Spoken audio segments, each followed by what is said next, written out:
Hi there, this is Professor Shannon Gracey from Maricosta College. Today we'll be covering section 3.6 from the Larson and Edwards Calculus text. This section here is a great section. It really encompasses 3.1 and then 3.3 through 3.5, all about curve sketching. So this gives you kind of like the last two examples from 3.5, if you saw that video, but just, more varied examples. So let's go ahead and start with example 1. My advice to you is to go ahead and pause the movie, give it a shot yourself, and then see how you did, okay? The trick to learning this stuff, I gotta caution you guys, don't use your graphing calculators at all. If you have to use a calculator to get an approximation for, a critical number or something like that, use just a cheapo, $8 calculator to get your decimal. Do not use your graphing calculator until the end, when you can just check your work and make sure you did the graph right. Otherwise, when you're tested on this, if you're going to be tested on this, if you're in my class, you will be, you'll have a lot of trouble if you've been using your graphing calculator. All right, so on your mark, get set, go! Give example 1 a shot and see how you do. All right, let's see how you did. The first example is f of x is x over the quantity x squared plus 1. So here we go. I've kind of outlined, the things that you might want to find in order to aid yourself in graphing. And the beauty of this is, in calculus, we have so much more information than we did in pre-calculus. So before, when we used to have to actually, do the graph on a graphing calculator or plug in a bunch of points to figure out where the turning points of the graph are, also known as relative extrema, now we can use our calculus skills. So here we go. Let's find our intercepts. So remember that the x-intercept is found by setting f at x equal to 0 and solving.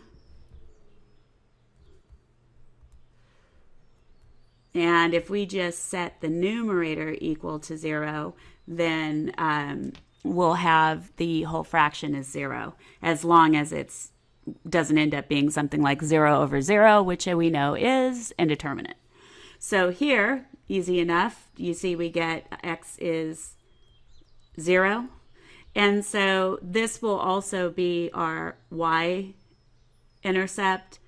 So the ordered pair, and you'll want to put it as an ordered pair, is 0, 0 for our x-intercept. And then just in case, it wasn't the same, the way that you find the y-intercept is by evaluating f at 0. So wherever there was an x, you plug in a 0 and then you solve, and we get the same result.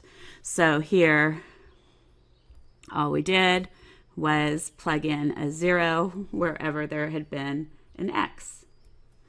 And as we said, we get that same ordered pair. Good so far? Awesome. Okay, so vertical asymptotes. How do we find the vertical asymptotes? Good, you set the denominator equal to 0 and solve. So if we set x squared plus 1 equal to 0, we would get x squared is negative 1. And remember, that is not a real number because of the negative. So what would we say about vertical asymptotes? Good. None.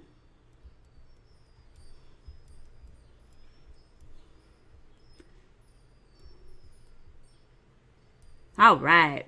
So now the behavior at our vertical asymptotes. So since we have no vertical asymptotes, there's no behavior at the vertical asymptotes, so we would just say none. Now our horizontal asymptote or asymptotes, remember with this one, now since this is part of a larger curve sketching problem, then basically we can use our pre-calculus skills if you'd like. If you want to use your calculus skills, you would evaluate the limit, I'll start with, as x approaches positive infinity, of x over x squared plus 1. If you divide through by x squared, we would get the limit as x approaches infinity of 1 over x over 1 plus 1 over x squared. And using the theorem from 3.5, this would give us 0 over 1 plus 0, which is 0. So the horizontal asymptote, recall, is a line y equals 0. Okay? All right, so run the test for increasing or decreasing intervals. So for this one, what do we need to do? So we've got more space down here. First, we need to find our beautiful critical numbers. So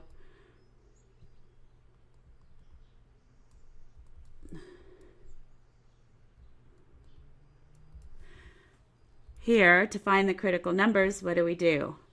I mean, really, when in doubt on this section, what should you do? Good. Differentiate, right? So this is our function f. And then differentiating with respect to x, we get f prime at x is equal to, good, 1 times x squared plus 1, I'm just using the quotient rule for derivatives, minus x times 2x, that's the derivative of the denominator, all over our denominator squared. So simplifying, we get f prime at x is x squared plus 1 minus 2x squared all over x squared plus 1, the quantity squared. So f prime at x is 1 minus x squared over x squared plus 1, the quantity squared. Good so far? Awesome. So now setting that first derivative equal to 0, good, we'll be able to find our critical numbers. So again, I'm just going to set that numerator equal to 0. So then we get x squared is 1, and then square rooting both sides, we get x is plus or minus 1. Good so far? Awesome. So now our next step is, great, we got to run the test, right? So step 2, run the test. So running the test, remember, we make a number line. The domain of this function goes from minus infinity to infinity. Our critical numbers were plus or minus 1. We did not have any vertical asymptotes. There's no discontinuities in this graph, and there's no numbers which are no input values that are not differentiable. So we might want to say here, C1 we could say is -1, and C2 for critical number 2 is +1. All right, so now our interval, we'll have 3 intervals.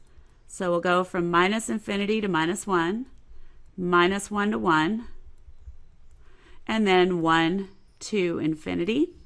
And then we need to pick a test value from each interval. So why don't we pick, how about -2, 0, and 2? Sound okay? Awesome.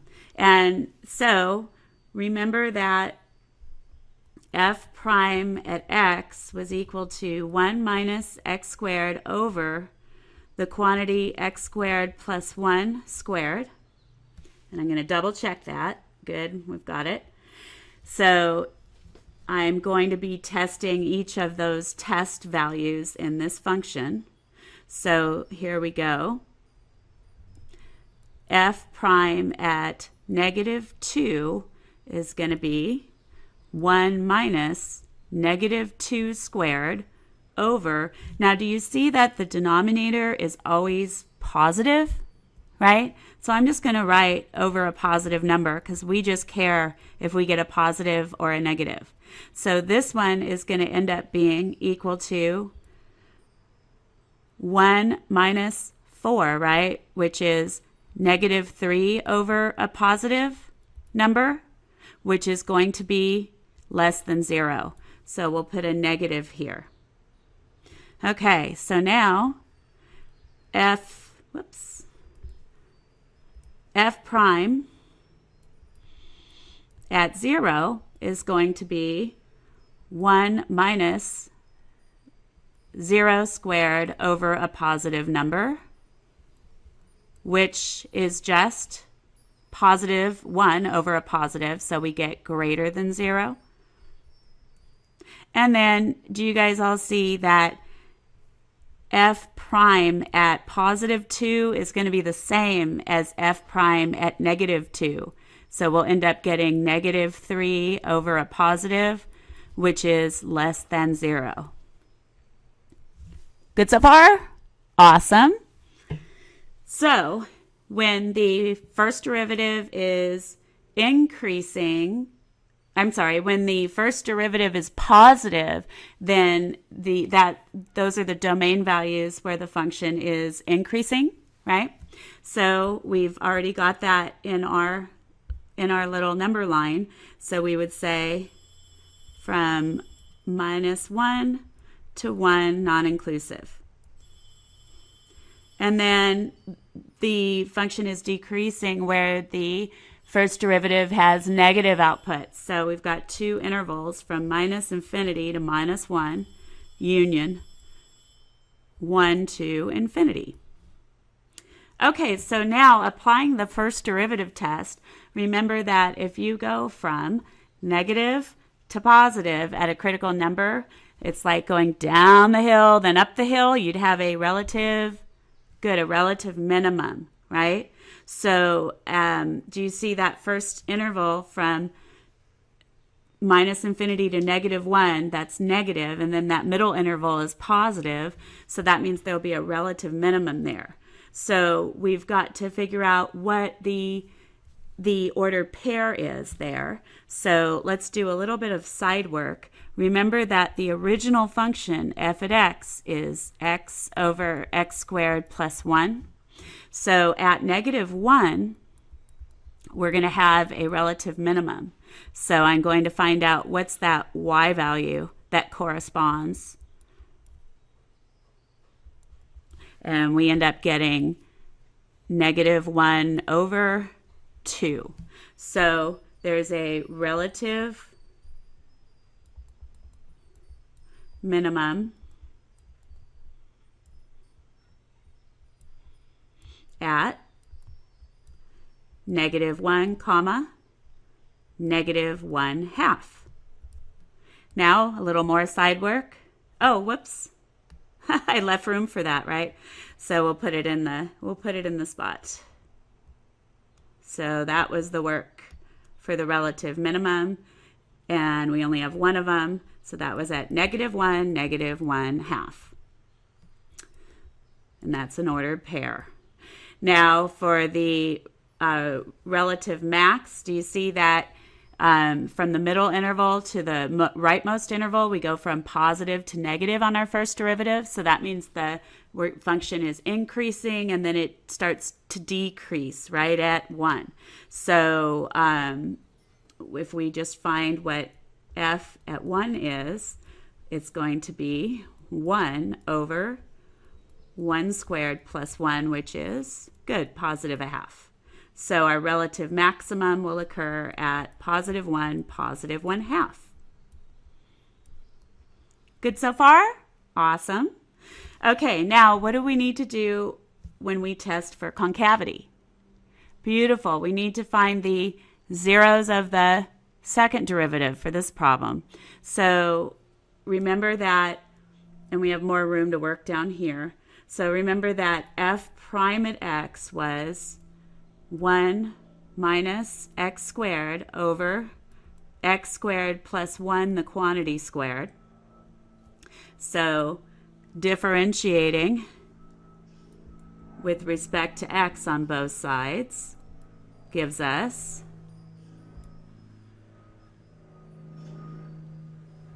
f double prime at x is, so we're going to differentiate that numerator, and that gives us a result of good negative 2x, and then we multiply by the denominator, and then from that we subtract the numerator times the derivative of the denominator. So we're going to have to apply the chain rule. So we'll get 2 times something to the 1, and then times the derivative of the inside, which is 2x. And our something was good, x squared plus 1. All right, and then that's all over the denominator squared. So when you square a square, you multiply. 2 times 2 is 4. Good so far? So now we need to simplify. So f double prime at x is, now do you guys see that we can divide out one factor of x squared plus 1? So this will change to a cube. This will change to 1. And this divides out altogether. So that's going to leave us with multiplying through. Well, we can either multiply through or we can factor out a negative 2x, I guess. It's up to you. I'll go ahead and just multiply through. Negative 2x cubed minus 2x. And then we will have minus 4x, because it's 1 times 2 times 2x. Minus a minus is plus, so we'll have x squared times 2 times 2x, which is going to give us plus 4x cubed. And that's going to be over our x squared plus 1, the quantity cubed. So f double prime at x will be equal to 2x cubed minus 6x all over x squared plus 1, the quantity cubed. Factoring out a 2x, we get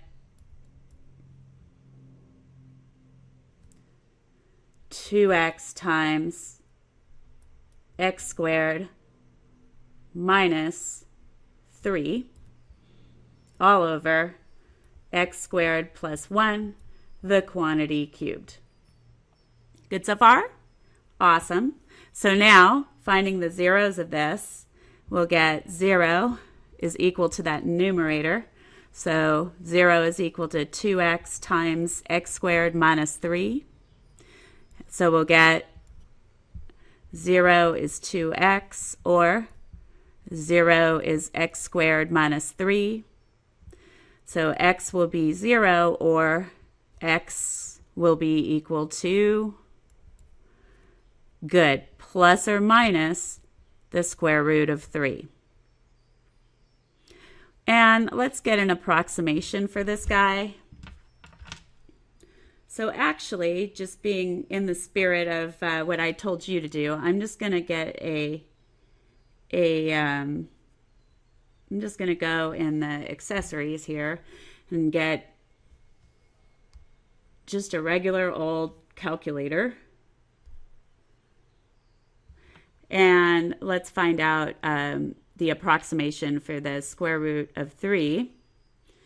So 3 square root is 1.7-ish. 1.7-ish. So plus or minus 1.7. Good so far? Awesome. All right. So now our test, right? So making our number line, we've got 3 zeros of the second derivative.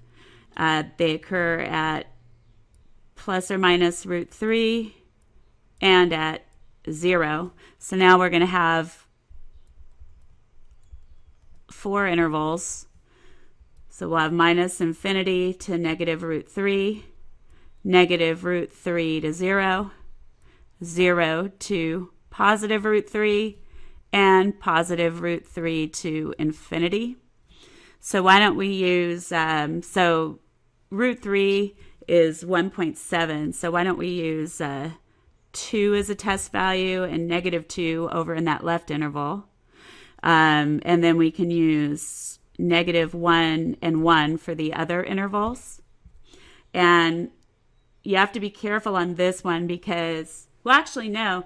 Do you guys see that x squared plus 1, I'm looking at the denominator now.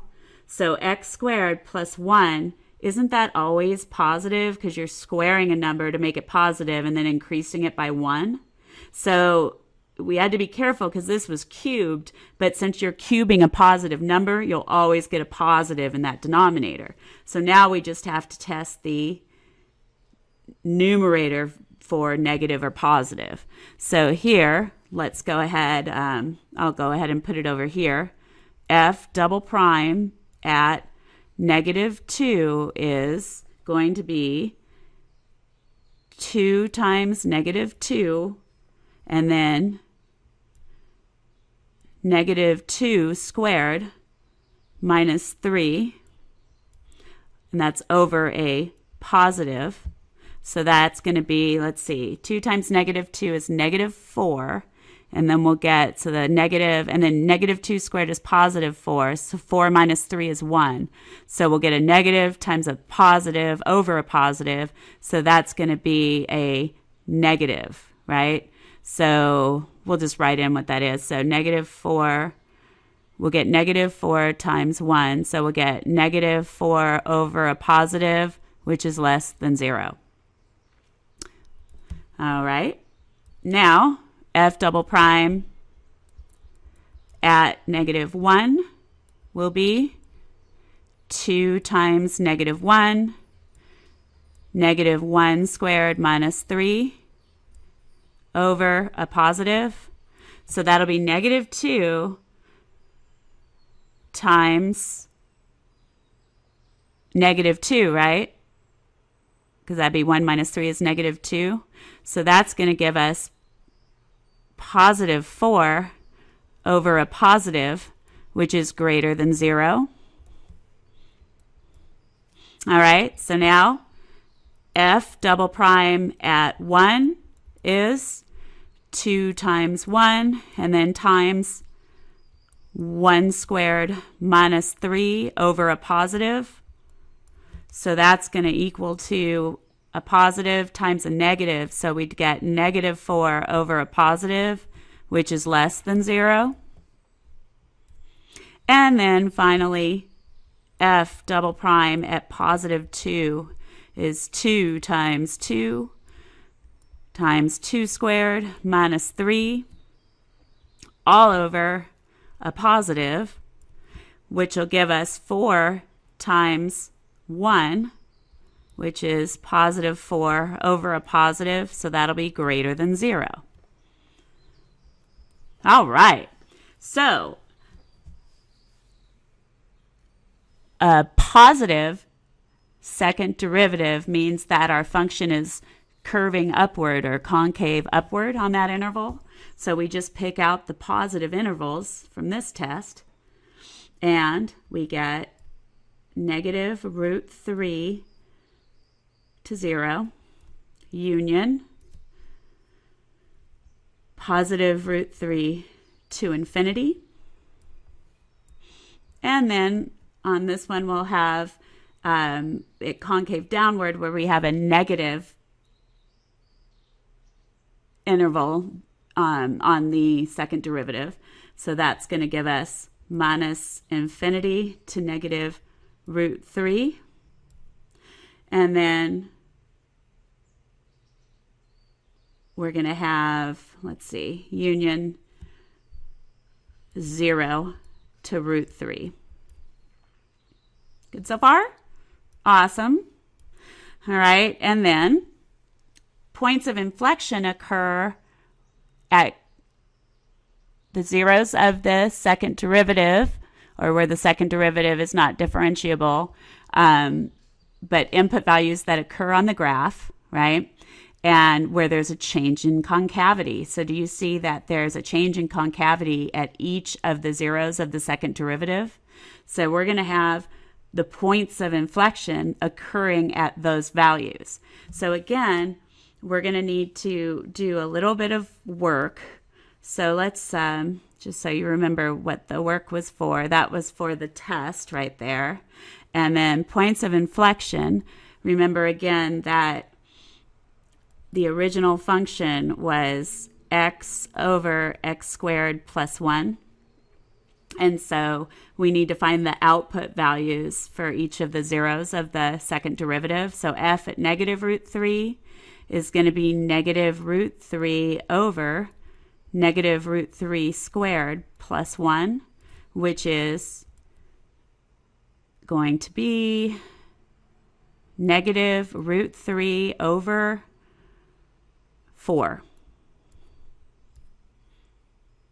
And actually, we should probably get an approximation for that as well. Let's see, negative root 3 over 4. So on this one, I'll just go like this. And that's approximately going to be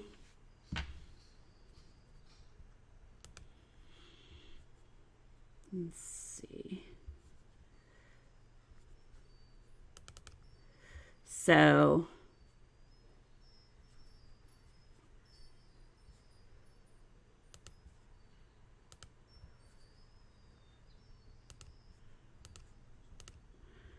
then let's see, it was negative, so about approximately negative 0.4.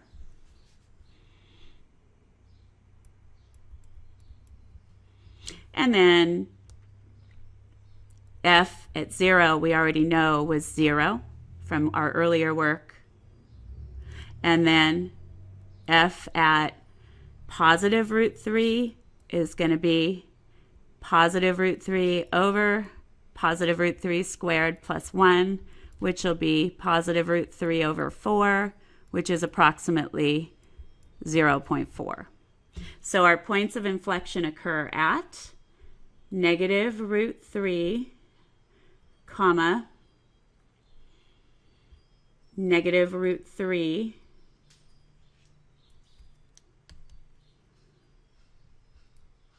over 4, 0, 0, and then positive root 3, and then positive root 3 over 4.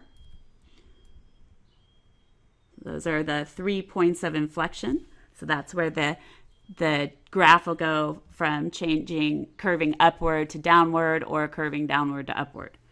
All right, so let's do this sketch by hand. So I'm going to get a little grid here. And then we're going to have to, go back to our information and check it all out. This would be 1, 2. And then this will be negative 1, negative 2, and 1, 2, 3, 4, 1, 2, and then negative 1, negative 2. Okay, and then this, of course, is x, and this is f at x. So we had both of our intercepts were at 0, 0. And then what our relative extrema, or actually let's do our horizontal asymptote. Horizontal asymptote was at y equals 0. Now remember, you can cross a horizontal asymptote. You can't cross a vertical asymptote, but you can cross a horizontal one. So just keep that in mind as we go on. And then let's see, our relative extrema occurred. Let's go back and check that out. At -1, -1/2, and +1, +1/2. And let's see, we were decreasing on the outer intervals and increasing on the inner interval. So keep that guy in mind. Okay, so this will be -1, -1/2, +1, +1/2. And then we'll do our inflection points in green. So remember, they were at approximately √3 we said was 1.7, so approximately -1.7, and then -0.4.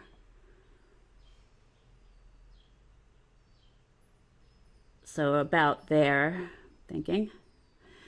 And then +1.7 and +0.4 is about here. And then again at 0, 0, right? There was a point of inflection. All right, so now we've got all of our pieces. Remember that we are decreasing from -infinity to -1, increasing from -1 to 1, and then decreasing again from 1 to infinity. And in this graph, we really want to look at our curvature. So from -infinity to -√3, we're curving downward, concave downward, right? And then we switch to concave upward until we hit 0. And then we go back to downward from 0 to √3, and then upward. So it goes downward, upward, downward, upward for the curvature. So this is what I'm thinking that the graph will look like. We have this horizontal asymptote. So we have a downward curve to an upward, and then downward, and then to upward. All right, let's look at that graphing calculator and see how we did. Where'd it go? Here we go. Our function is going to be x divided by quantity x squared plus 1. We basically did, I'll set the window the same way. So all of them were plus or minus 2.5.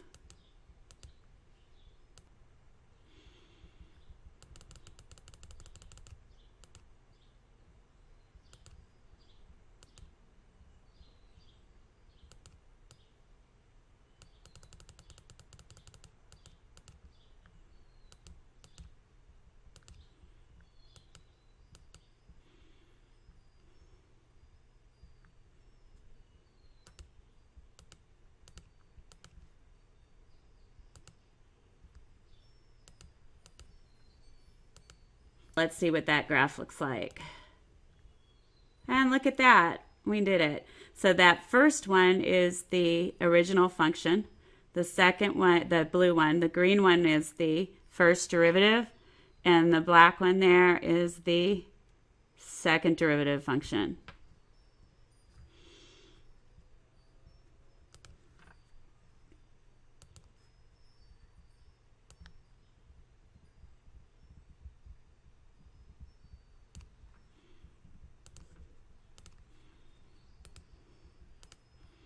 So pretty darn good if I say so myself. And then, you know, this shows you what we learned, right?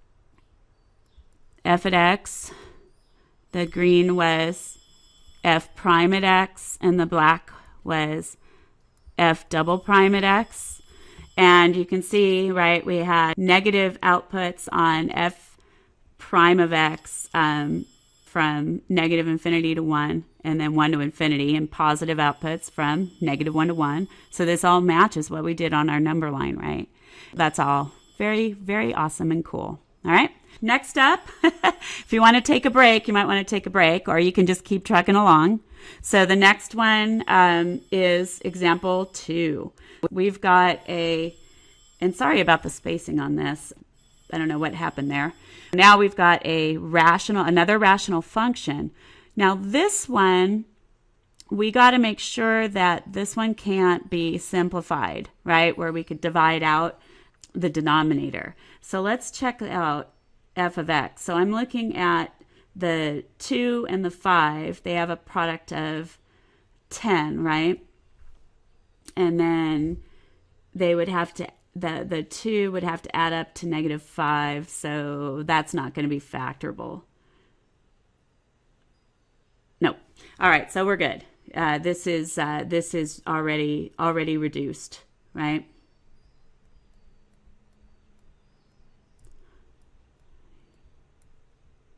Or simplified, we should probably say. Already simplified, or in simplified.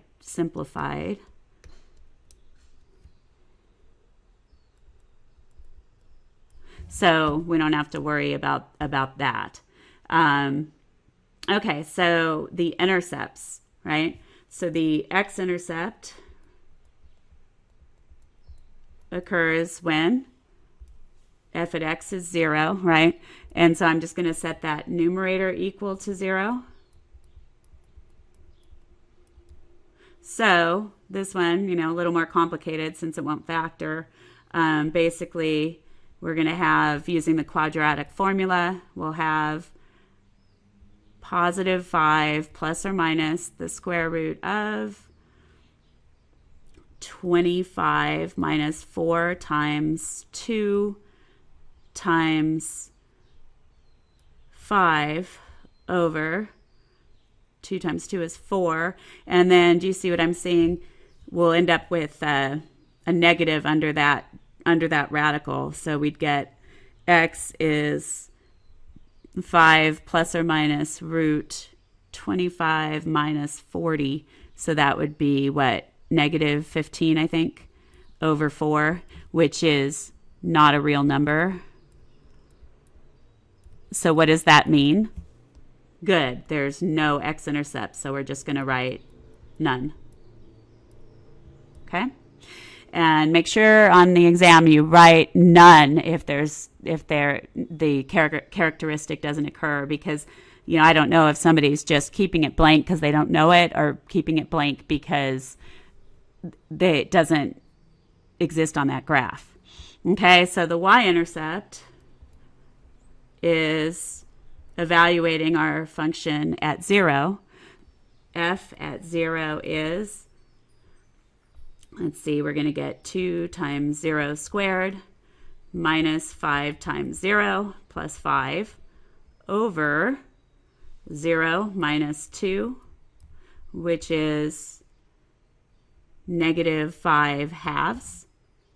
We have a y-intercept at 0, negative 5 halves. Alrighty.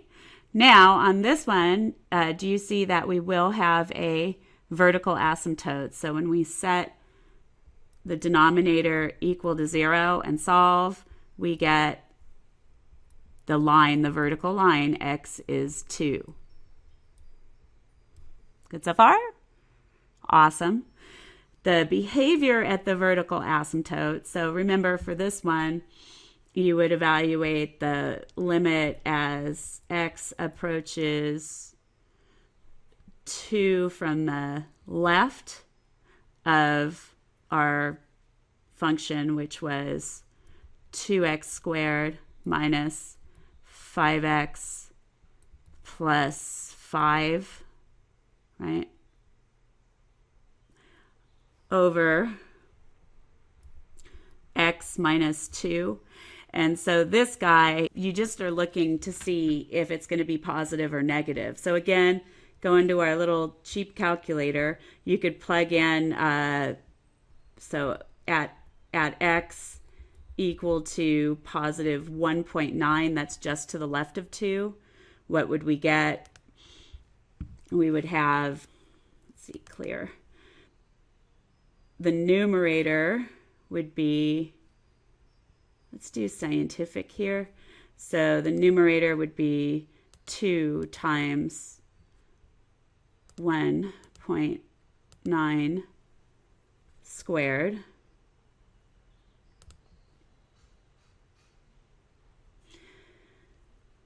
minus 5 times 1.9 and then plus 5 and then divided by 1.9 minus 2 equals. So do you see you get negative 27.2 for that one? Going back here, we get at x was 1.9, which is just to the left. The f of x was equal to negative 27.2. So this limit is going to go to negative infinity. So technically it doesn't exist, but the function will decrease without bound to the left of x is 2. Now, similarly, the limit as x approaches 2 from the right side of this guy,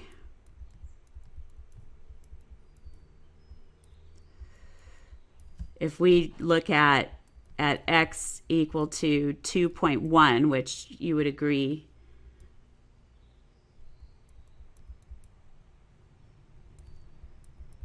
is to the right of 2, we would get, so if we clear all this, we would get 2 times 2.1 squared minus 5 times 2.1 plus 5 divided by quantity 2.1 minus 2 equals. So now we get 33.2. We can make the conclusion that the graph will increase without bound to the right of the vertical asymptote. So that'll help us when we're making our graph, okay? We can just box these guys. Do we have a horizontal asymptote? Let's check it out. The limit as x approaches positive infinity of 2x squared minus 5x plus 5 over x minus 2. If we divide through by x,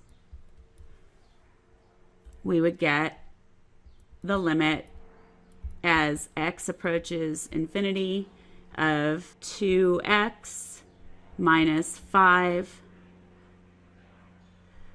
plus 5 over x over 1 minus 2 over x, which will end up giving us infinity, right, minus 5 plus 0 over 1 plus 0. So that means we would get a result of positive infinity. That means that the end behavior of the graph increases without bound, but there is no horizontal asymptote. And do you see that the limit as x approaches negative infinity of 2x squared minus 5x plus 5 over x minus 2 will end up giving us negative infinity by the same reasoning? So basically we're going to say none here, but we know about the end behavior of the graph. Do you see? As x approaches positive infinity, it increases without bound, and as x approaches negative infinity, it decreases without bound. Okay? Now, run the test for increasing or decreasing intervals. Again, Remember, f of x is 2x squared minus 5x plus 5 all over x minus 2. Differentiating both sides with respect to x, we get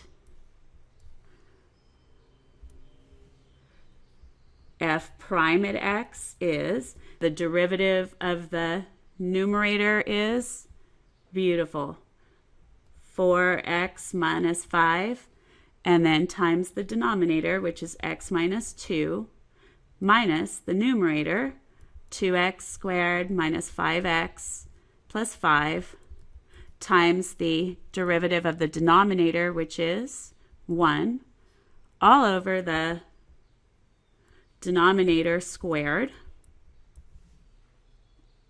Okay, so far? Awesome. Simplifying, we will have f prime at x is, here, be careful, you can't divide out the x minus 2's because the second term in the numerator does not have an x minus 2. We got to multiply out. So what will this give us? We'll have 4x squared minus 8x minus 5x, so minus 13 x's. And then we will have plus 10 and flip the signs on the second one. All over x minus 2, the quantity squared. We'll have f prime at x is 2x squared minus 8x plus 5 over x minus 2, the quantity squared. Let's see if that factors. Overall product of 10, it would have to add to negative 8, so that won't factor. So let's see what we would get. So if we set that numerator equal to 0 and solve using the quadratic formula, we would have x is 8 plus or minus the square root of 64 minus 4 times 2 times 5 all over 4. So x would equal to 8 plus or minus root. So 64 minus 40 is 24. So we would get x is 8 plus or minus 2 root 6 over 4. X would be 4 plus or minus root 6 over 2. Critical number 1 is 4 minus root 6 all over 2, which is approximately. So now we'll go to our little cheapo calculator again, and we'll have 4 minus 6 square root divided by 2 equals. That's about 0.78.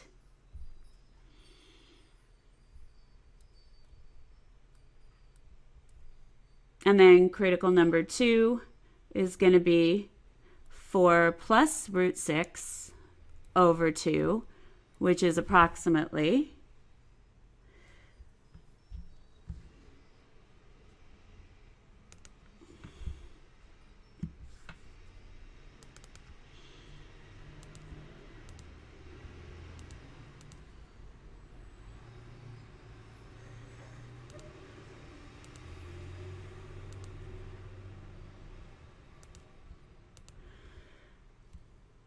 3.22.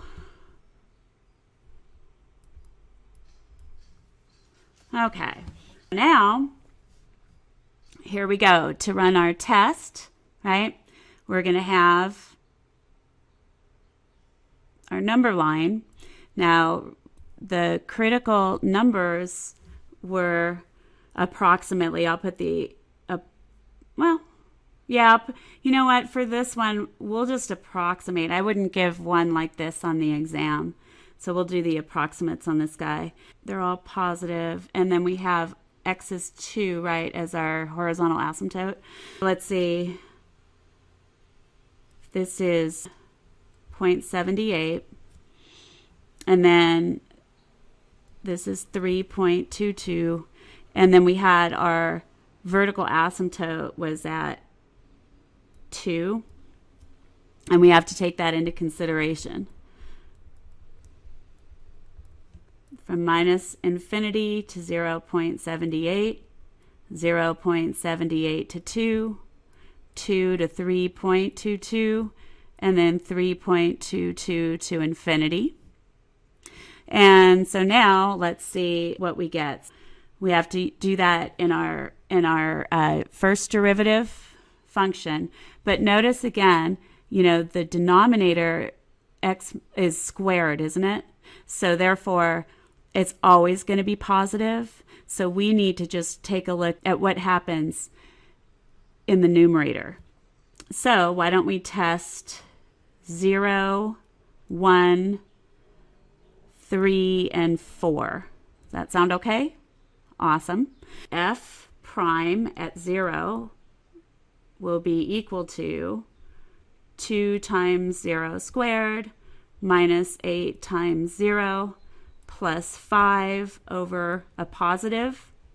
And so you see that'll be a positive over a positive, so we'll get greater than 0.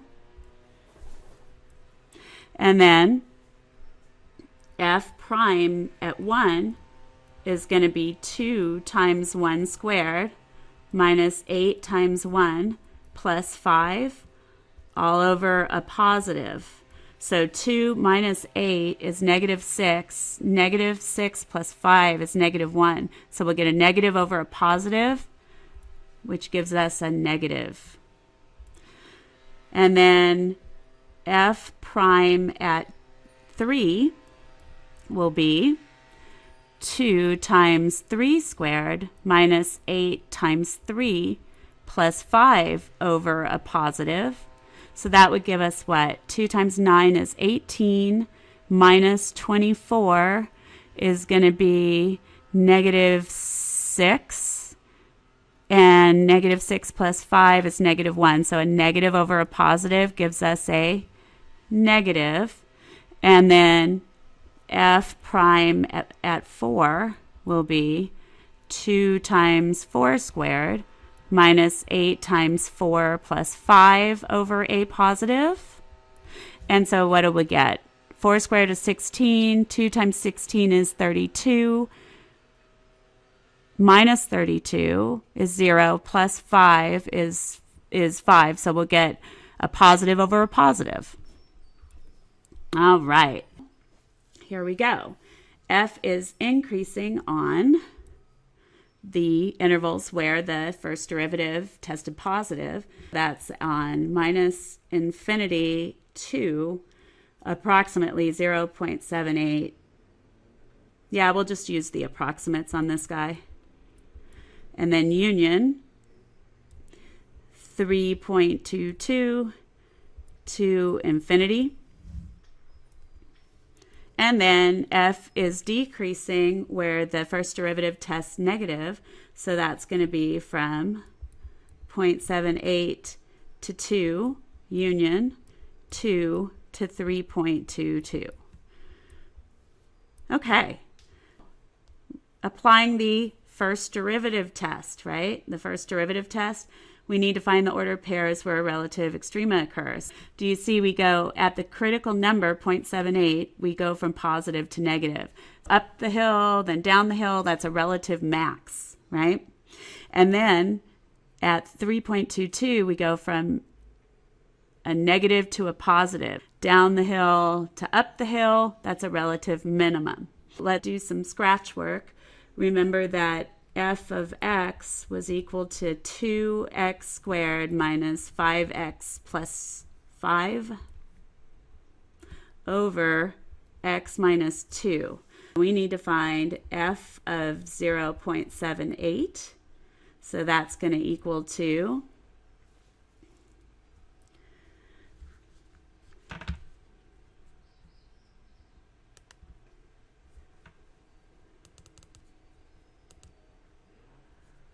2 times 0.78 squared minus 5 times 0.78 and then plus 5 divided by 0.78 minus 2.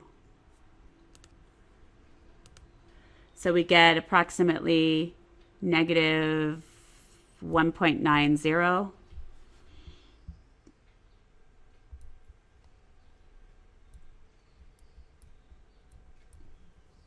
And then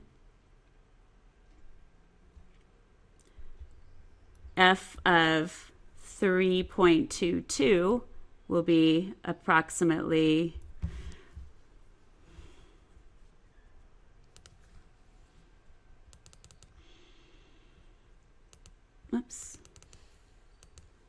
so 2 times 3.22 squared minus 5 times 3.22 plus 5 divided by 3.22 minus 2. And we get 7.90.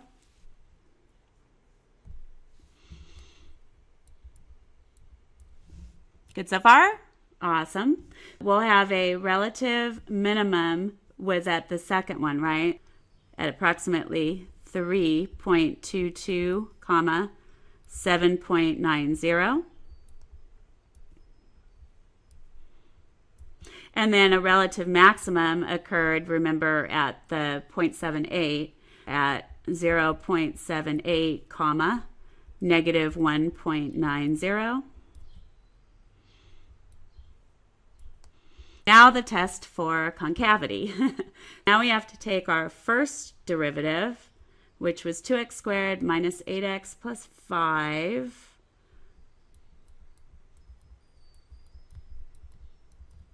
Divided by x minus 2, the quantity squared. Differentiating both sides with respect to x, we will have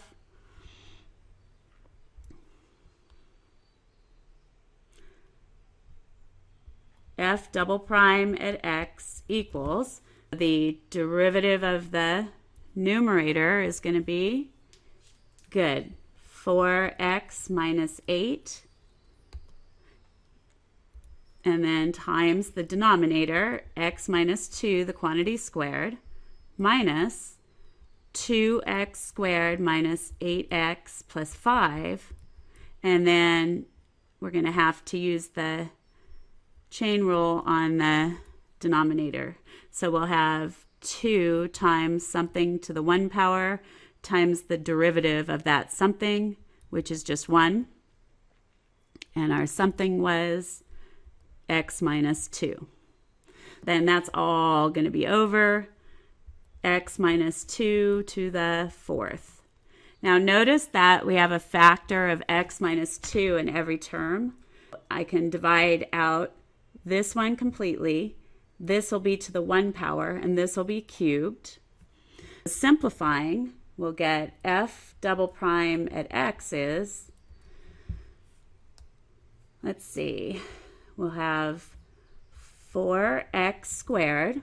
That'll be minus 8x minus another 8x minus 16x, and then plus 16. Flipping the signs and then multiplying by 2, we'll have minus 4x squared plus 16x minus 10 all over x minus 2, the quantity cubed. So that's kind of nice because do you see the 4x squared 0 out and the 16x's 0 out? We end up with a very nice second derivative of 6 over x minus 2, the quantity cubed. Good so far? Do you guys see that there's no zeros, right? So there's no zeros of the second derivative because you would set 0 equal to 6, and that's not possible. So no zeros for f double prime at x. But we do need to take into consideration the asymptote, remember, which was at x is 2. So that will be the only interval the only two intervals we'll test will be minus infinity to 2 and then 2 to infinity. F double prime at, what do we want to do? We could do 0 and 3. F double prime at 0 is going to be 6 over 0 minus 2 cubed, which do you see will be less than 0? And then f double prime at 3 is going to be 6 over 3 minus 2 cubed, which will be positive. F is concave upward, where the second derivative tests positive, so that would be from 2 to infinity. And then concave downward, where the second derivative tests negative, which is from minus infinity to 2. Now, even though there's a change of concavity, there are no points of inflection because why? Good, because x equal to 2 is not a domain value. It's excluded from the domain. We would just say none. All right, let's make our picture.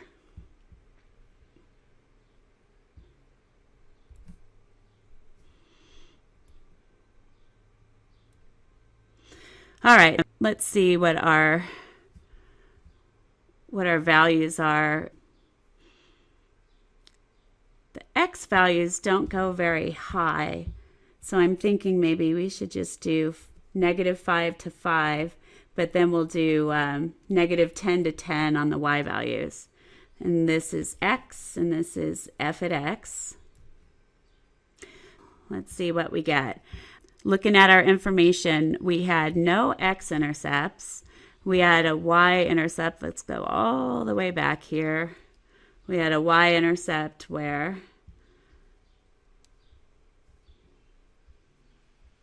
at -5/2. And then our vertical asymptote at x is 2, right? We had no horizontal asymptotes.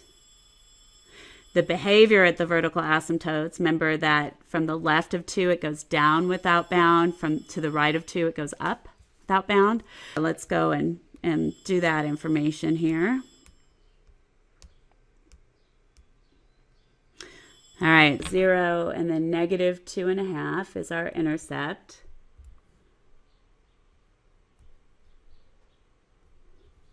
And then we had a vertical asymptote at x is 2.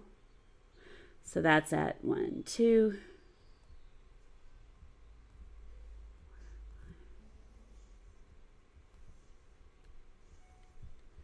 And then we had a relative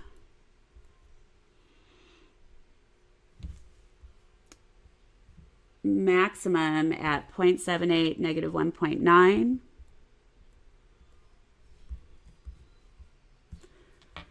.78 is about, this is 1. 0.78 is about here, and then -1.9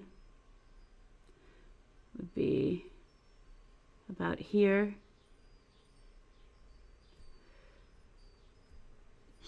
And then we had a relative minimum at 3.22. So 3.22 and then 7.9.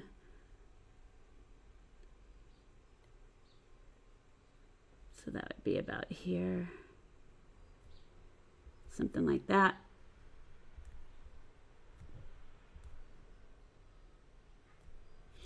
All right, and basically, let's see what happens here. We have no points of inflection, right? And we have, let's see what's happening. We have concave downward to the left, and we, to the left of the vertical asymptote.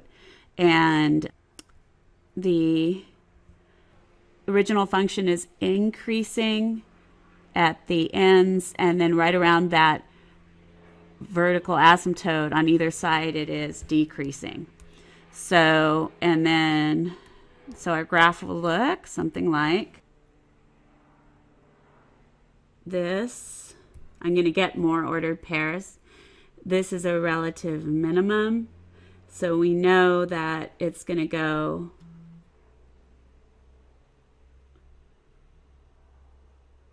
it'll be something like this.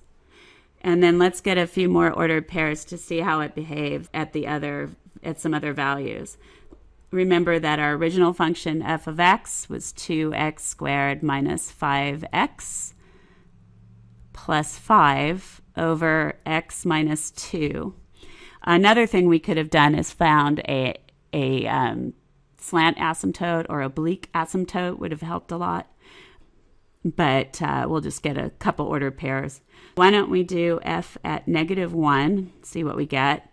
So that would be 2 times -1 squared minus 5 times -1 plus 5 over -1 minus 2.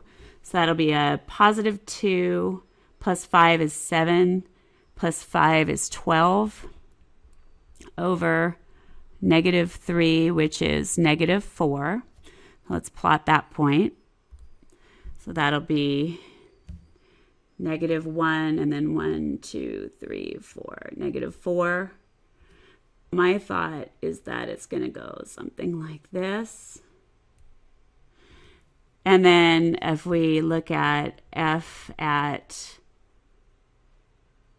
4, we would get 2 times 4 squared minus 5 times 4 plus 5 over 4 minus 2, which would give us, let's see, 32 minus 20 is 12 plus 5 is 17 over 2, which is 8.5. That ordered pair would be 4 and then 8.5. So this will trend like that. Cool so far? Awesome. Let's take a look with the graphing calculator. Go to y equals, clear this, and we had 2x squared minus 5x plus 5 divided by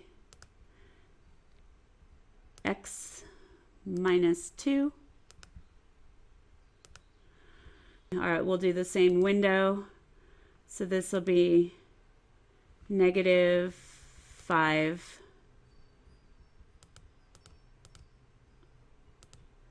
to 5. And then the y values will be -10 to +10.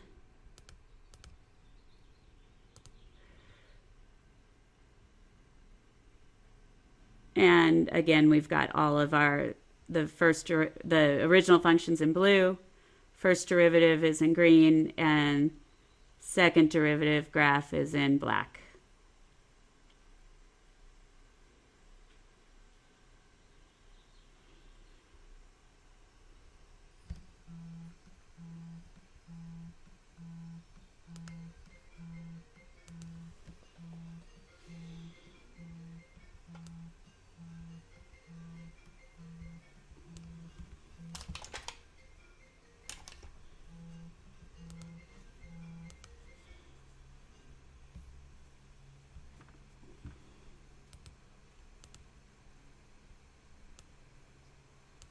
All right, looks like we did a pretty fabulous job on our graph. Again, this is the blue is f of x, the green is our f prime at x, and the black is our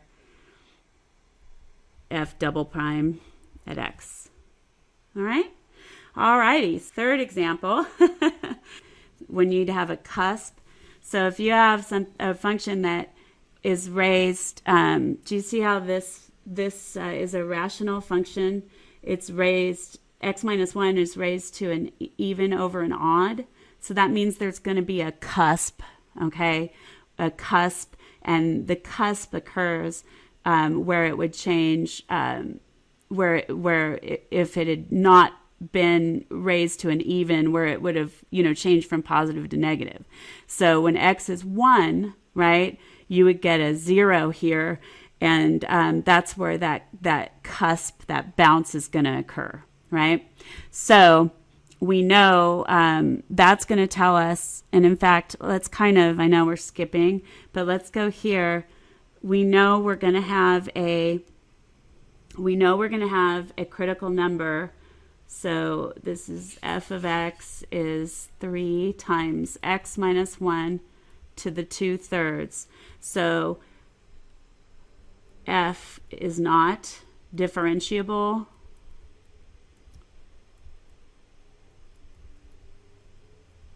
at x equal to 1. So we know that we've got a critical number at x equal to 1.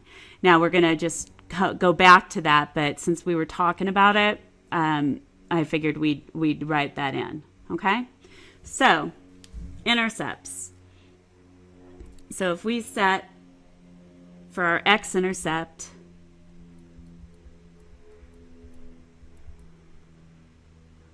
if we set f at x equal to 0 and solve, what will happen? You'll get 0 is x minus 1 to the 2/3. You'd raise both sides to the 3/2.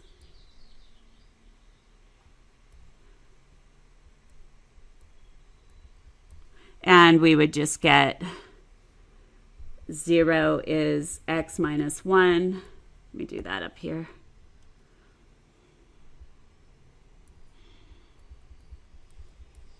So x is equal to 1.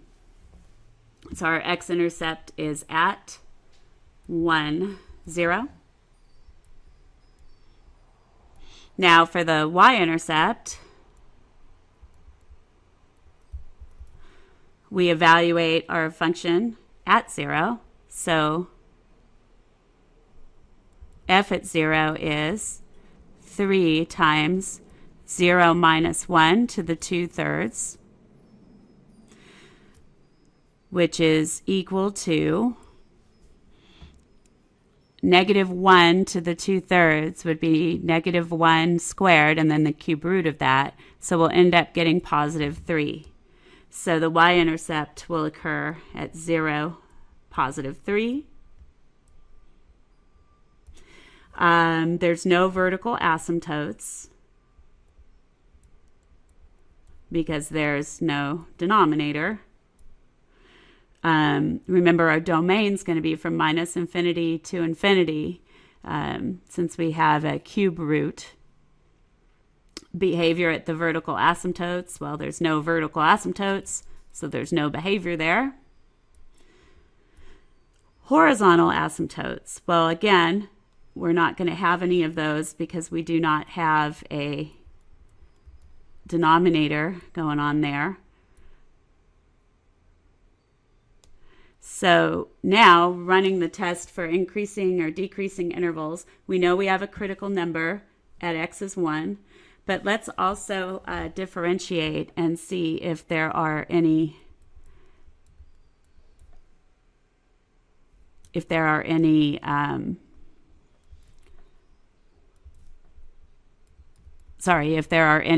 zeros of the first derivative.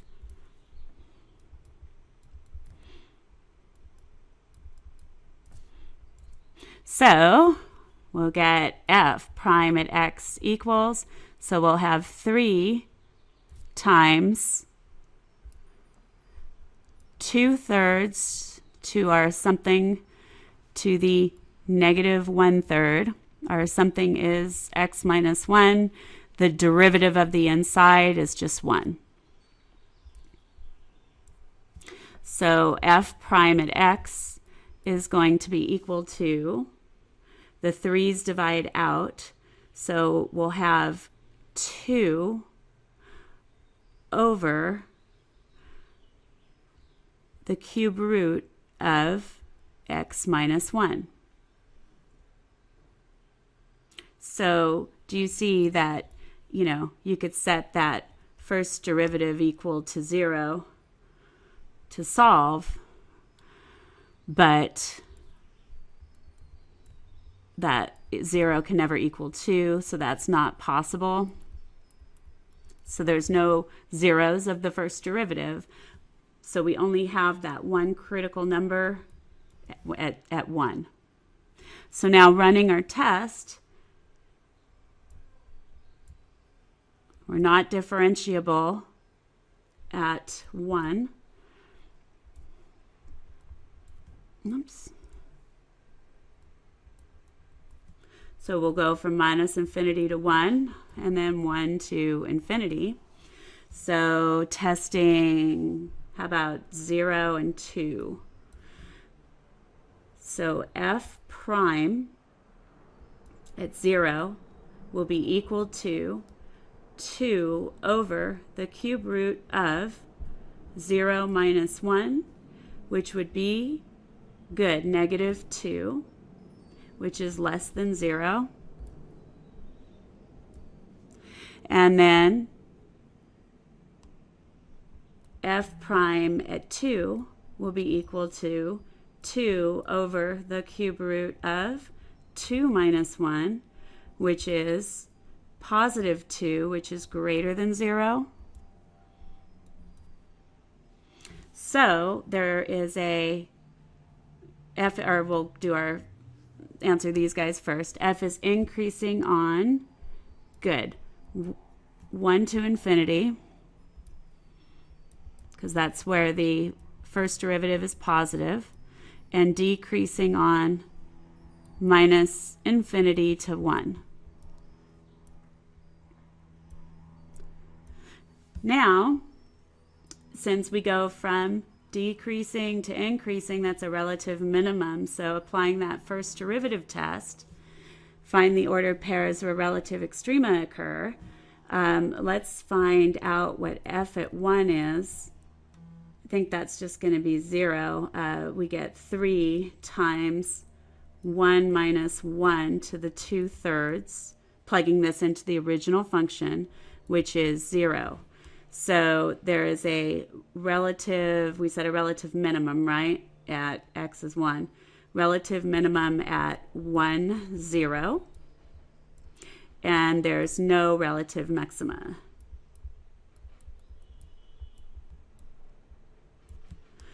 All right, so testing for concavity. Again, we are going to be using x is 1 because, it's not differentiable at x is 1. So we can certainly find the second derivative. So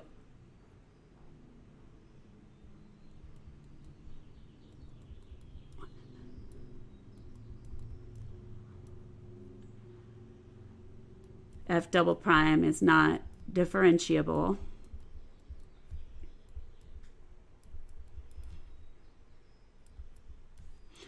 All right, and so or actually we would be saying, I guess, f prime is not differentiable.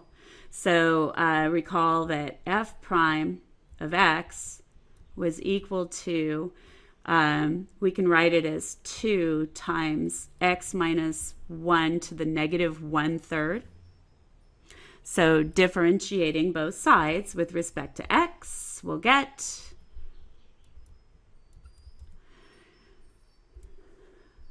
f double prime at x is equal to 2 times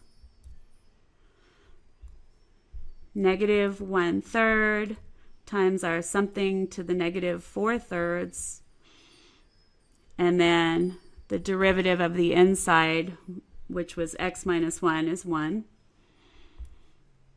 So we get f double prime at x is equal to negative 2 over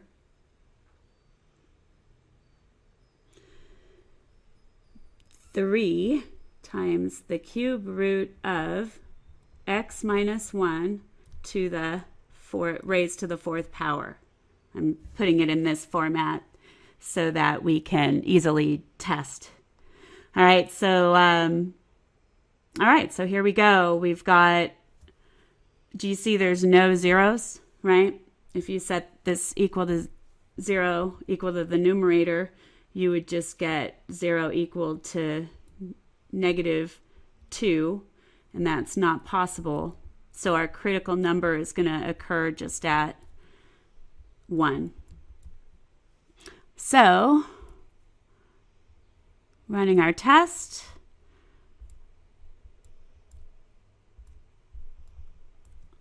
minus infinity to 1, and then 1 to infinity. Again, we can just do 0 and 2. So f double prime at 0 will be negative 2 over 3 times the cube root of 0 minus 1, all of that raised to the 4th. So you see that'll always be positive, that expression, the radical part. So this will end up being equal to negative 2/3 from the negative sign on the outside. And then f double prime at 2 will be negative 2 over 3 times the cube root of 2 minus 1, all that raised to the 4th power, that cube root. And again, we'll get negative 2/3, so they're both going to be negative, which means that what? It's concave downward on, f is concave downward on, minus infinity to 1, union 1 to infinity, and, whoops, wrong spot, minus infinity to 1, union 1 to infinity, and then there's no intervals where f is concave upward, which means there are no points of inflection since there's no change in concavity.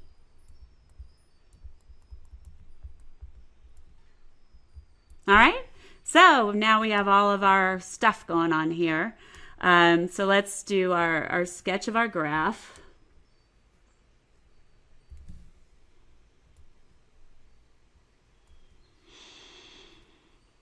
All right, so let's see. Let's see where our intercepts were before we do our scale. Let's see, x-intercept at 1, 0. That's also where there was a relative minimum. Or no, is that right? 1, 0? Yeah. And then y-intercept at 0, 3. So here we go. So let's do this. Let's go do plus or minus 5 on these.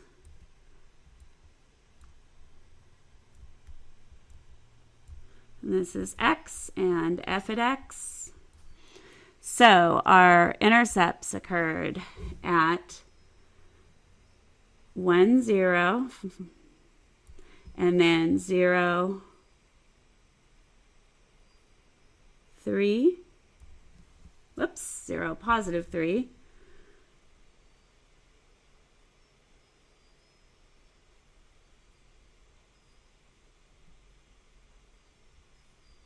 Okay, and then our relative minimum was at 1, 0. We're decreasing from good, minus infinity to 1, and then increasing from 1 to infinity, and we're curving downward on both those intervals. So I'm thinking that let's find out what is f at 2. Get that other side. So we'd have 3 times the cube root of 2 minus 1, that quantity squared, which is going to be 3. So we have this other ordered pair at 2, 3. So I'm thinking that it's going to be, I probably should have done a higher one, but I'm thinking it's going to be pretty steep. If we had done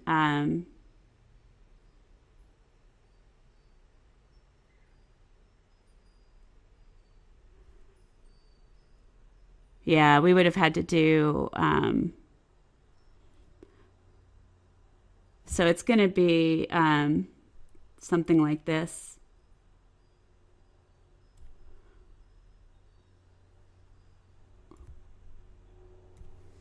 The way we've done the scale. Good so far? Awesome. So let's check ourselves using our graphing calculator and see how we did.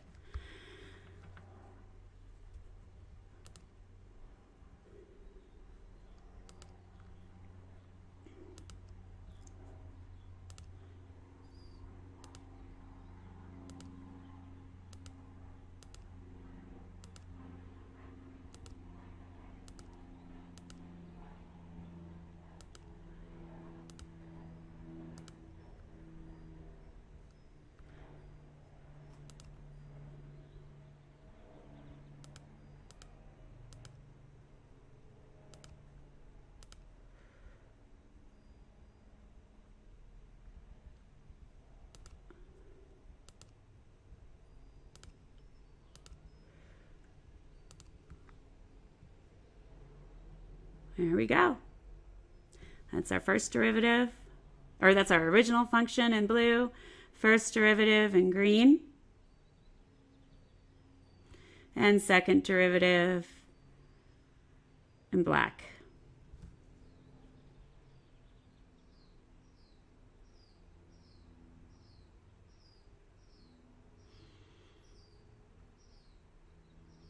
Pretty groovy, huh?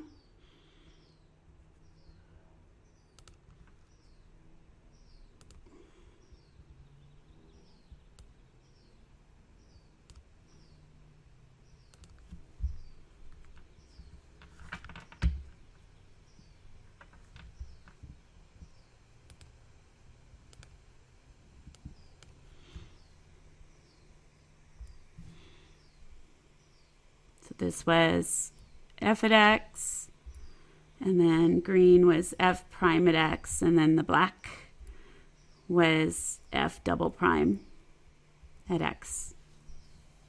Cool so far? Great. All right, so now we get to our last example. So we have negative x plus 2 times cosine x. So let's see how this one goes, just on the interval from 0 to 2 pi inclusive. So intercepts. So for this one,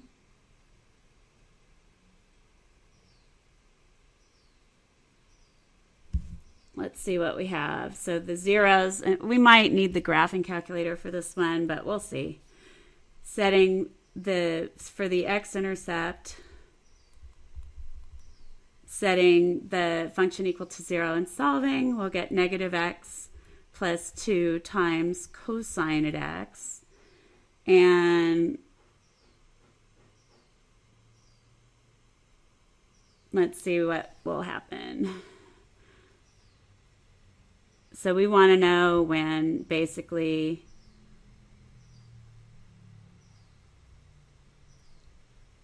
x over 2 is equal to cosine at x.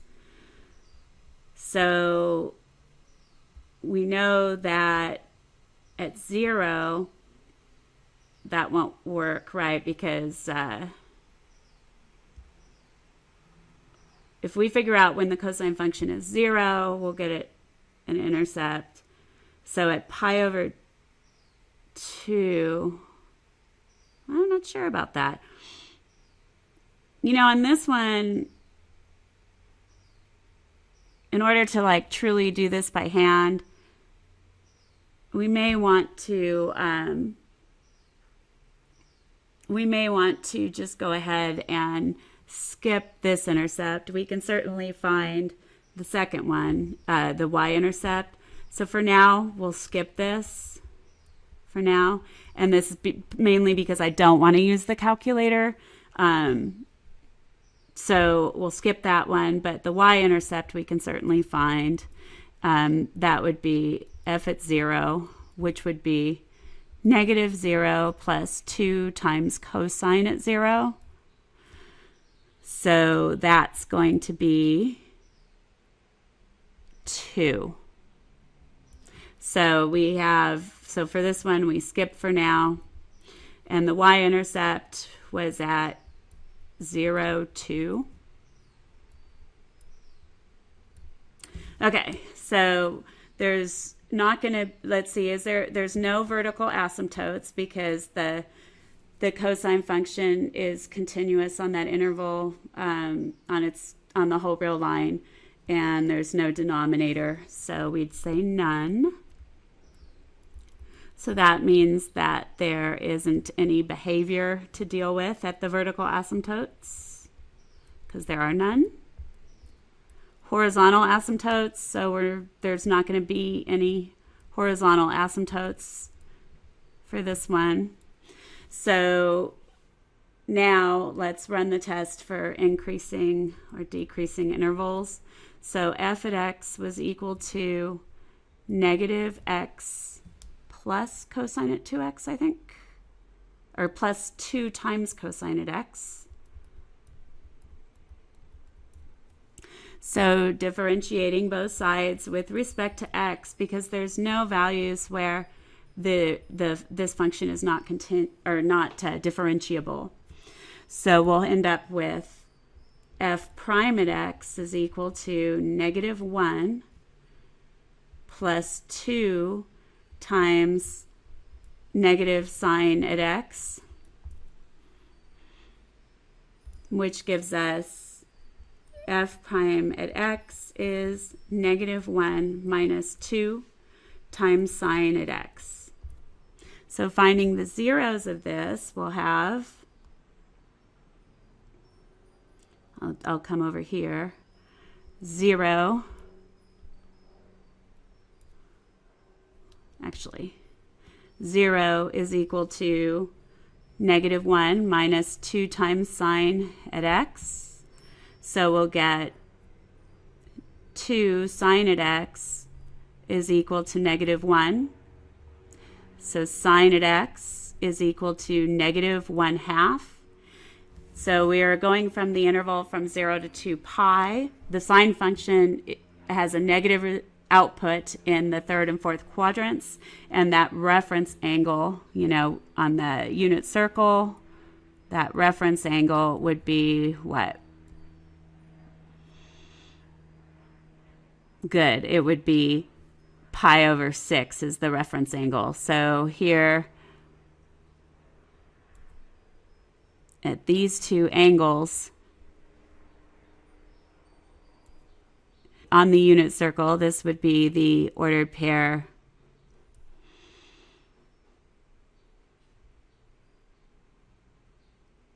root 3 over 2, negative a half. And this one would be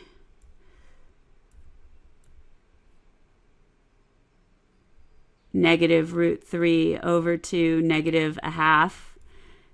And this is an angle rotation of 7 pi over 6. And the second one is an angle rotation of 11 pi over 6.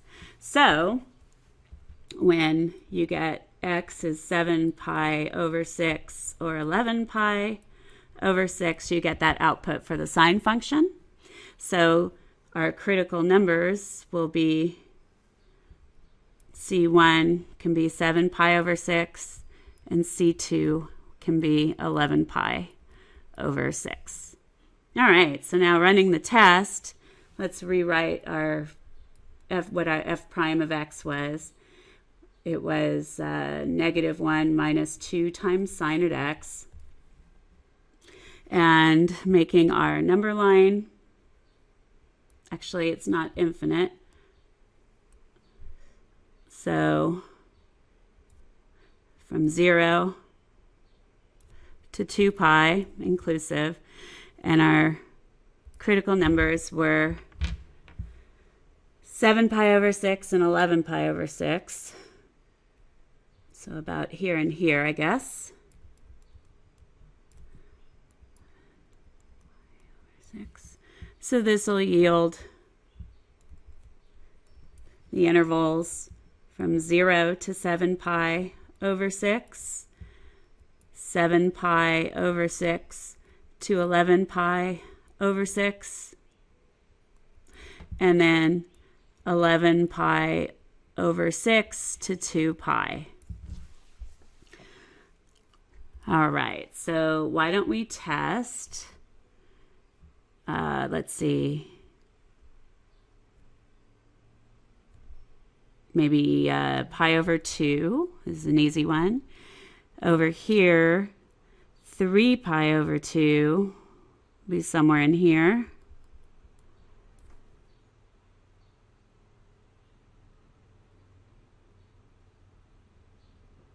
And, you know, this interval is inclusive, so maybe we could just test 2 pi on that one. Otherwise, we'll have to get out our calculator for that. We'll cross that bridge when we get to it. So f prime at pi over 2 is going to be negative 1 minus 2 times sine at pi over 2, which is negative 1 minus 2 times 1. So we'll get negative 3, which is less than 0. F prime at 3 pi over 2 will be equal to negative 1 minus 2 times sine at 3 pi over 2. It's just going to be negative 1 minus 2 times negative 1, which will be positive 1, which is greater than 0. And then I'm thinking that it'll go back to being a negative at that other interval. But you know what? We can take out our little cheesy scientific calculator and test it. 11 pi, if we keep the same numerator and have a smaller denominator, we're going to be closer to 2 pi. So if we were to check 11 pi over 18 in this, that would work. So let's see, it was negative 1 minus 2 times the sine function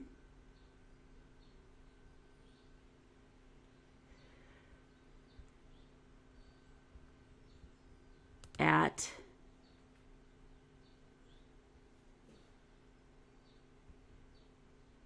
actually, you know, I think that we have to do it differently on this one.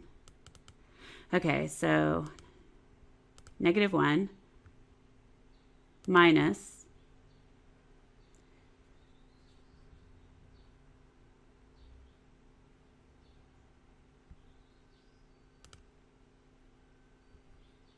oh man. Okay. Let's first do this.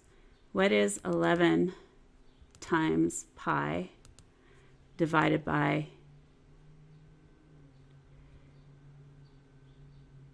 12? That's about 2.88.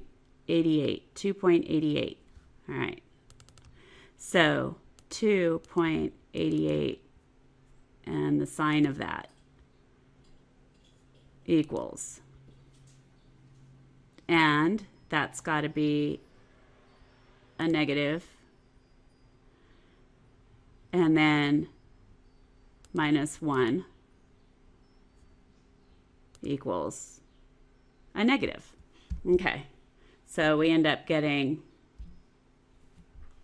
a negative on that one. So when we did f prime we did 11 pi over 12, we got negative 1.05-ish, which is less than 0. All right, so f is increasing on, good, 7 pi over 6 to 11 pi over 6.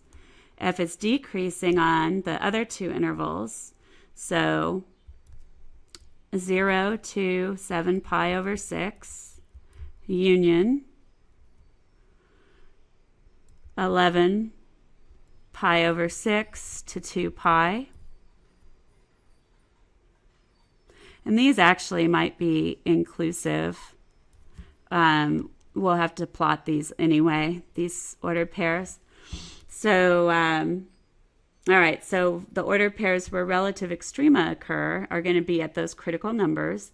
The first one at 7 pi over 6, you're going from decreasing to increasing, so that's the relative minimum. So we're going to need, and then the other one will be the relative max. So f at 7 pi over 6 is, let's see, let's do what f of x is so we have it. F of x was negative x plus 2 times cosine of x.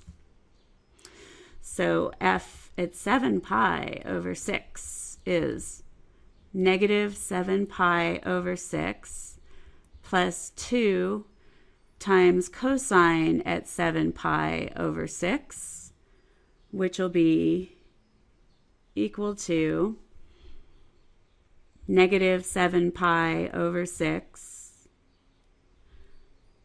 minus, so we'll have 2 times negative root 3 over 2, so minus root 3, so we'll have to approximate that.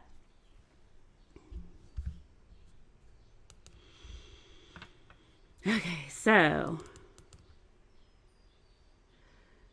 7 times pi divided by 6, negate. Actually, and we'll negate it now.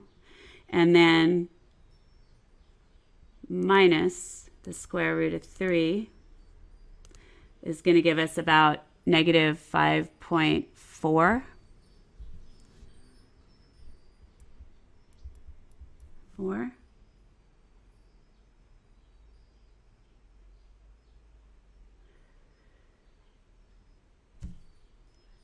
And what was 7 pi over 6 again?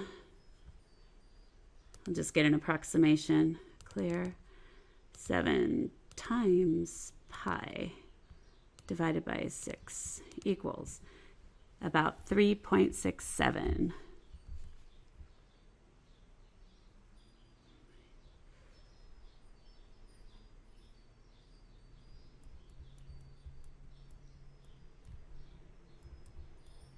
So we have that relative minimum at approximately 3.67 and negative 5.40.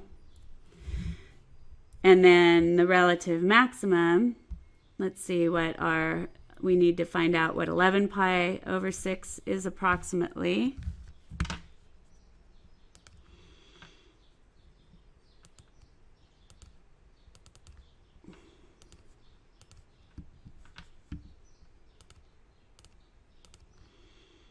It's about 5.76. 5.76. And then, so 5.76 plus or minus.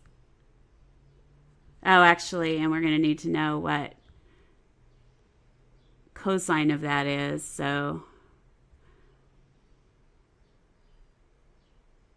oh no, we can do that later. So 5.76. Okay.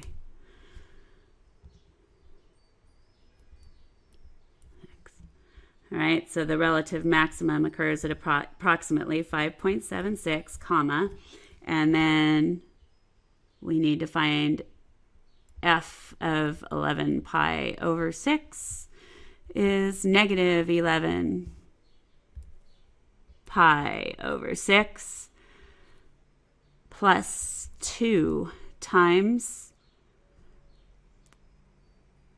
cosine of 11 pi over 6, which is going to be equal to a negative 11 pi over 6 plus 2 times root 3 over 2, which is negative 11 pi over 6 plus root 3, which is approximately, right, so this was our 11 pi over 6, so when we negate that, minus the square root of 3, or no, it's plus the square root of 3, isn't it?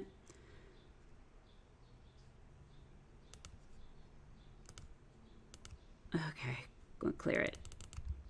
Okay, 5.76 plus or minus, and then we ended up getting plus the square root of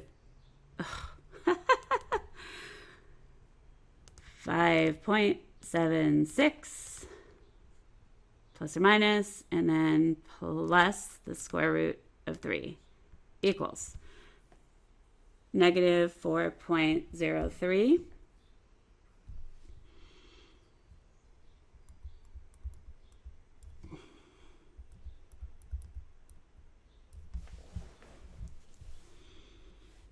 Okay, so now we need to do our test for concavity.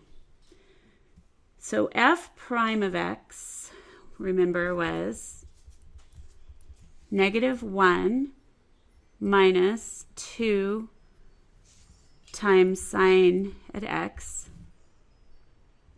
So differentiating both sides with respect to x, we will get f double prime at x is negative 2 times cosine at x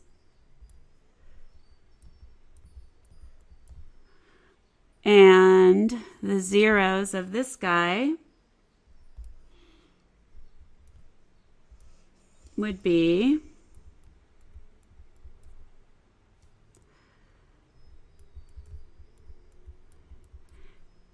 when x is equal to pi over 2 and 3 pi over 2. So those are where we would test. And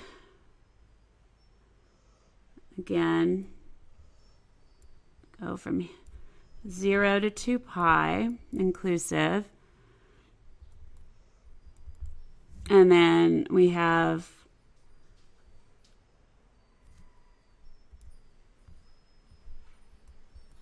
pi over 2 and 3 pi over 2. So this interval is 0 to pi over 2, pi over 2 to 3 pi over 2, and then 3 pi over 2 to 2 pi. And our second derivative was negative 2 times cosine of x. So why don't we test, I don't know, how about pi over 3 and pi and 5 pi over 3. So f double prime at pi over 3 is going to be negative 2 times cosine of pi over 3, which is negative 2 times a half, which is negative 1, so it'll be less than 0. All right, f double prime at pi will be negative 2 times cosine of pi, which is negative 2 times negative 1, which will be greater than 0. And f double prime at 5 pi's over 3 will be negative 2 times cosine at 5 pi over 3, which is negative 2 times positive a half, which is less than 0. So concave upward, where it's the second derivative is positive, so from pi over 2 to 3 pi over 2, and then concave downward from, and it's probably inclusive on this one, so 0 to pi over 2, and then union 3 pi over 2 to 2 pi. All right, so points of inflection. There is a change in concavity. So we need to, at both of those. So recall that f of x was negative x plus 2 times cosine of x. So let's see, f at pi over 2 is negative pi over 2 plus 2 times cosine of pi over 2, which is negative pi over 2 because cosine of pi over 2 zeroes out. And f at 3 pi over 2 will be negative 3 pi over 2 plus 2 times cosine at 3 pi over 2, which will be negative 3 pi over 2. And this will be approximately, I think it's like, what, 1.57, right? But after this, like, million-hour video, I can't think anymore, so I'm going to go ahead and do this. So pi divided by 2 equals, yes, 1.57, and then times 3, 4.71. 4.71.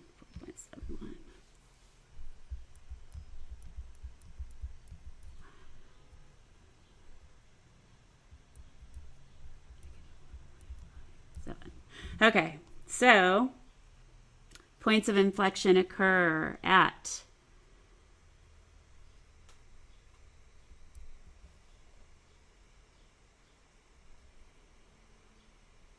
pi over 2, comma, negative pi over 2, which is an approximately 1.57, negative 1.57.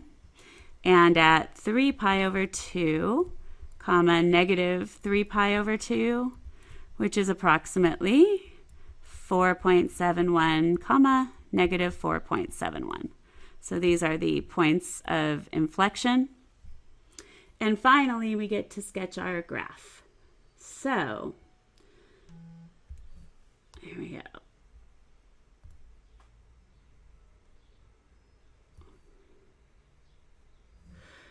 All right, so here we go. We're going from 0 to 2 pi. So actually, you know what? I'm just going to draw in a grid myself.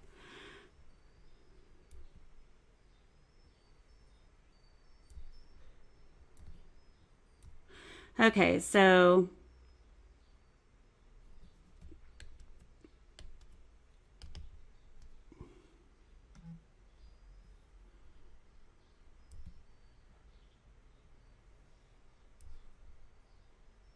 this will be f at x and x, and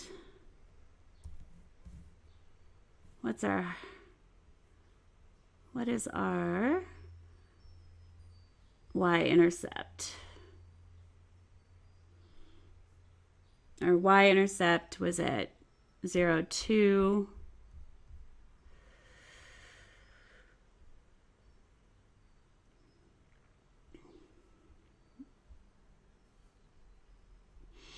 So, I don't know, let's go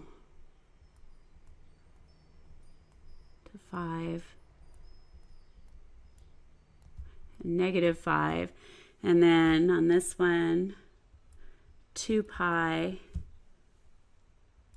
so it'd be pi, 3 pi over 2, pi over 2. All right, so here we go. We need to figure out the endpoints. So f at 0 is going to be negative 0 plus 2 times cosine at 0, which will just be 2, which we found earlier. So 0, 2, and f at 2 pi will be negative 2 pi plus 2 times cosine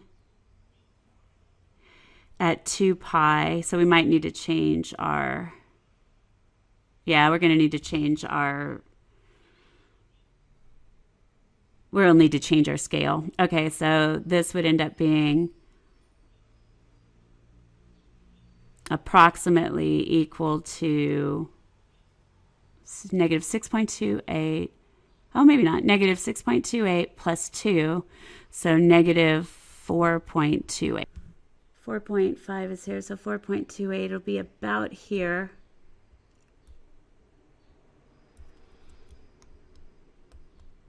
And then we've got, let's do f of pi as well. So that would be negative pi plus 2 times cosine of pi.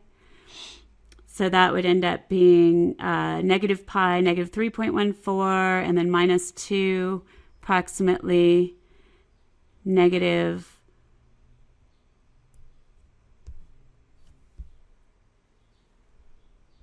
5.14. So at pi, we're at negative 5.14, somewhere about here. And then let's see what happens. So now we have to go and we have to graph our extrema. So at, let's see, 7 pi over 6, we go from decreasing to increasing. So at 7 pi over 6, we have a relative min, and at 11 pi over 6, we have a relative max. So let's see, those are the ordered pairs. So we would have 7 pi over 6 is about here, and then we would have 5.4-ish. And then at 11 pi over 6, we're at 4.03.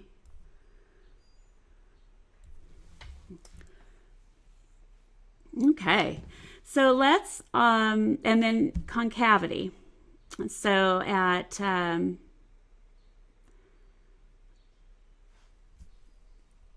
there's a point of inflection at pi over 2, negative pi over 2, so about here.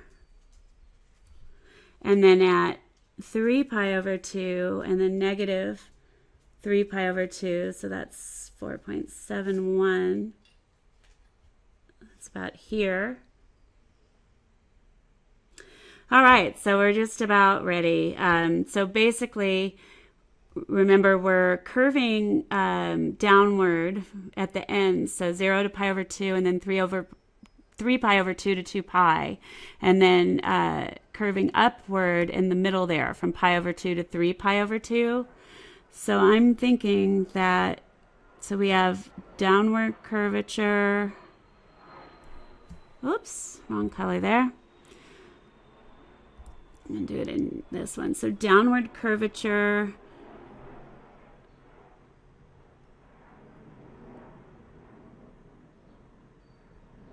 to here, and then it trends to upward, curving upward, and then it's going to start changing to downward. And so it should look something like this. All right, so let's check it on the calculator, and then we'll be done for today. We'll go to our y equals. We'll clear this guy. And we have negative x plus 2 times cosine at x. Our window goes from, let's do negative pi over 2. I think that's about what I had on the x-axis to, we'll go a little bit past. Why don't we do like to 5 pi over 2.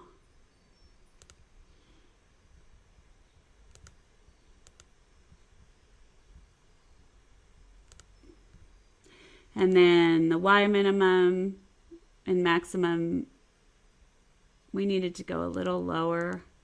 So let's just do negative 6.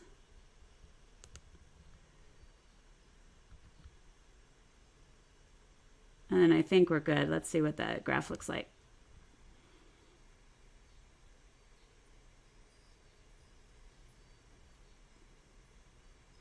There we go. I think we got it. And remember, we're going from, maybe I should have just done it from 0 to 2 pi because that was the interval. I'll just highlight it when we copy it here.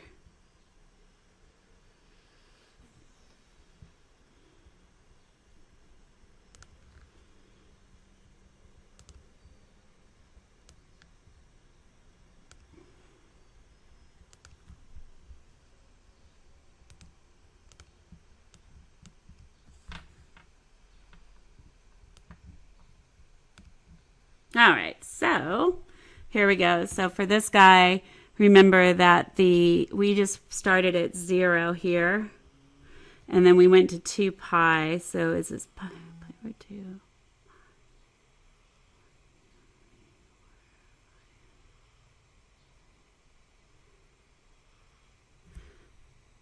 And that was, so it's about, it was maybe about here.